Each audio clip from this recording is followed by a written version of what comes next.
રાપર પોલીસે સગીર હિન્દુ દીકરીના ધર્માંતરણ અને નિકાહ કરવાના કેસમાં મૌલાનાની રાજસ્થાનના અજમેરથી ધરપકડ કરી છે. સાથે પોલીસે ધર્માંતરણના એક મોટા નેટવર્કનો પર્દાફાશ કર્યો છે. કેસમાં અપહરણ કરનાર મુખ્ય આરોપીની પણ અગાઉ ધરપકડ થઈ ચૂકી છે. થોડા દિવસો પહેલા રાપરમાંથી સગીર હિન્દુ દીકરીનું નિકાહ કરવાના ઈરાદાથી અપહરણ કરાયું હતું.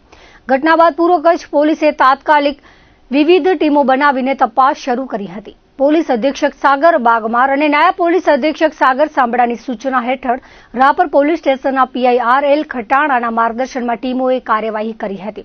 પોલીસે સગીરાના નિકાહ કરાવનાર આરોપી મૌલાના મોહમ્મદ રમઝાન જાન મોહમ્મદની રાજસ્થાનના અજમેરથી ધરપકડ કરી હતી.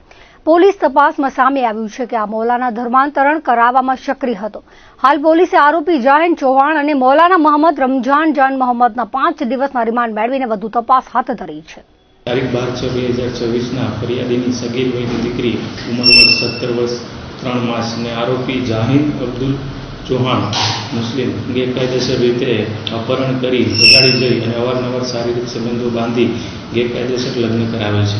આ બાબતેની ફરિયાદ નોંધાતા તાત્કાલિક માનનીય border range IGP Shri Chirag Kodiya સાહેબ તથા પોલીસ અધિક્ષક શ્રી સાગર બાગમાર સાહેબ દ્વારા રાપર પોલીસ તેમજ જિલ્લા એલસીબીની અલગ અલગ ટીમો બનાવી આરોપી જાહિન અબ્દુલ ચૌહાણની અટક કરવામાં આવે છે.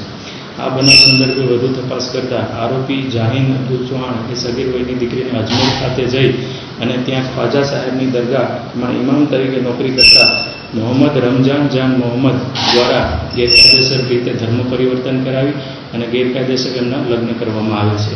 આ સંદર્ભે રાપર પોલીસની ટીમ દ્વારા અજમેર ખાતે જઈ મૌલાના મોહમ્મદ જાન મોહમ્મદની અટક કરવામાં આવે છે.